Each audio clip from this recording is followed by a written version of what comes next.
You're the coach and you're a player. Put yourself in the game. You've been sitting on the sidelines on the bench for too long. Every day it's like, oh, no, I'll try this time, but you don't, because you look down on yourself, because you don't see your own value. You know your potential. That's why you're in the team in the first place. You know what you're capable of. When you were scouting for yourself, you're like, yeah, no, this guy can do something. But then you still go ahead and say, you know what, nah, we can't actually put him in the game because he might not perform well. Put him in the game. Put her in the game. Put yourself in the game and see what happens. You need to stop rejecting yourself. What do I mean? I remember when I was younger, I used to do this thing where I would ask people a question and then I would whisper under my breath the response I thought they were going to give.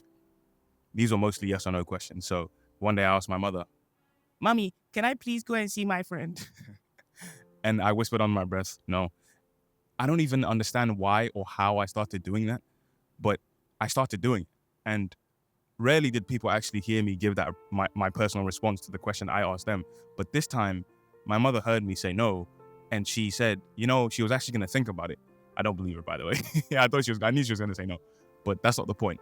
The point was that I had rejected myself before even giving my mother a chance to give me the response to my question. And you may not do this to this extreme, but I think you reject yourself through your own actions. You count yourself out by not doing certain things that you deem unworthy of doing because you already know the outcome. Of course, we have wisdom, we have lived life and gotten experiences, and we understand that certain outcomes are likely to happen, but do we have 100% of a reason to think that this is going to not happen, or it's going to happen the way I think it's going to happen? I think it's prideful to think that, especially if it involves someone else. I think it's also disrespectful to them to assume that you know them so much that they're going to give a response that you think they're going to give. Like, I know you so much that I'm not even going to give you the benefit of making your own decision. I'm going to make a decision for you about myself because it's about me. If you want to be friends with someone or you want to develop a relationship with someone, platonic or romantic, you count yourself out so you don't even talk to this person. You're like, oh, he's going to think I'm weird. She's going to think I'm this way, I'm that way. She probably thinks I'm short. All these things that we assume about ourselves. It's what I like to call preemptive condescension. Now, those are big words. What does it mean?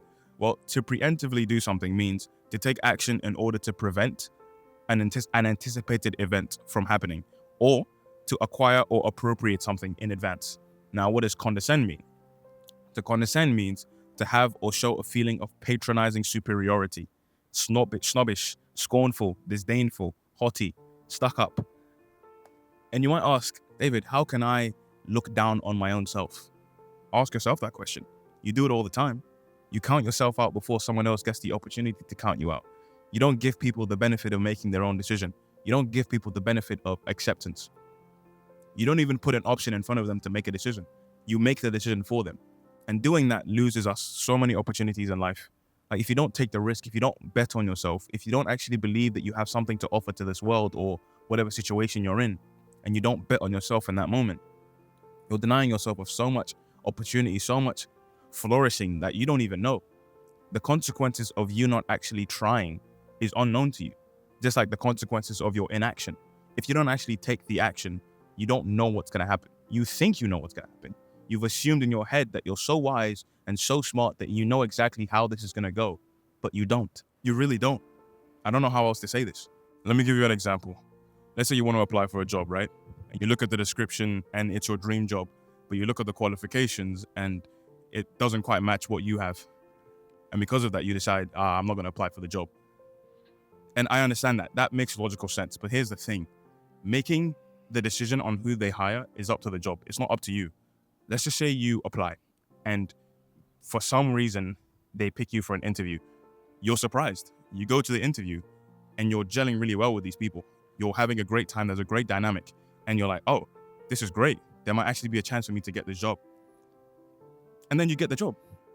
But the thing is, they tell you, okay, you might need to do training for 3 months just so we can get you where you need to get in terms of your proficiency or your aptitude. And because you took the chance on yourself, because you said, you know what, screw it. I have nothing to lose. I'm just going to apply for this job that I don't think I'm qualified for, but let them make that decision. And once you actually took the chance on yourself, once you actually took the risk, which is basically no risk at all because all you did was apply for a job, you ended up getting it. That's a dream scenario. That's an ideal scenario. But let's say you don't get the job. What happens then? You've lost nothing. You've just gone ahead and applied for something that you thought I wasn't going to get.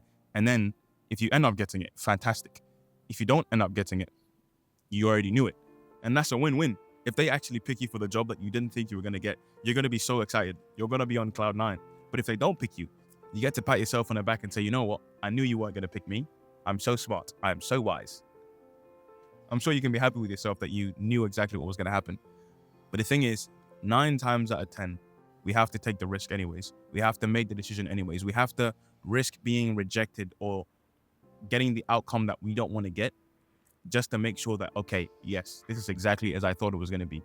Because, again, you're not God. You don't know everything, yet you act like you do. Through your actions, you reject yourself from possibly landing an opportunity that you could have gotten. You preemptively look down on yourself. You preemptively say that, this person can't love me. You preemptively say this person won't accept me. You preemptively say this person and I won't work well together. You can't decide that. You don't know that 100%. Am I saying go and make huge decisions without thinking about the risks? Of course not. We know what I'm talking about here. You know that I'm talking about how in your interactions throughout the day, you don't show your full personality because you're scared that this person might think I'm too weird. They might not accept me. I can't disagree with them because then they won't like me. Fam, the mask that you're putting on is worthless. You're hiding a piece of yourself because you think that someone won't accept you. Why would you want them to accept you if they wouldn't accept the whole of you?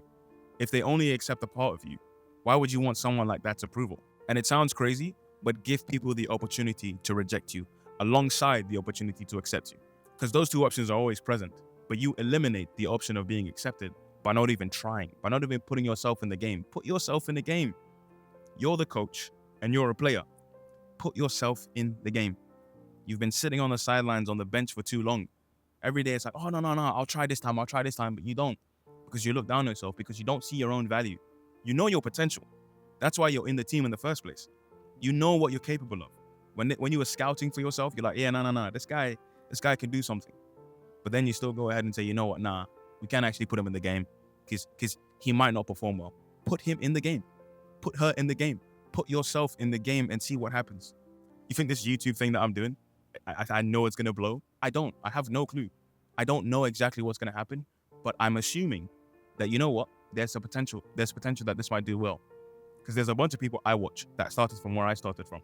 They started even lower than where I was, but somehow they've managed to get where I see them now. They've managed to get to the top of the mountain that I wanted to climb, that I am now climbing as well.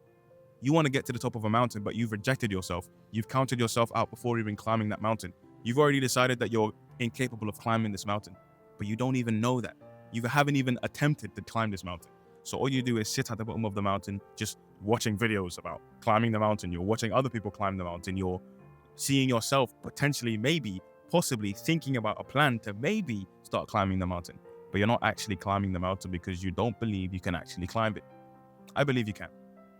I believe you can. I don't know who you are, but I believe you can because I believe God has given us everything we need to actually get to where we need to get to. He has given us every resource. He has equipped us with every piece of gear we need to get to where we need to get to. Now, you might not think that. You might not think you have everything you need, but you have everything you need. Right now, I might want a better camera. I might want better audio. I might want a dedicated studio to do all these things in. I might want better skills to edit more cinematically, but I don't have that right now. So I make do with what I have. So stop counting yourself out, stop rejecting yourself, and take a chance on yourself. Put yourself in the game. Road to 1K subscribers. Thank you for watching. And as always, Godspeed.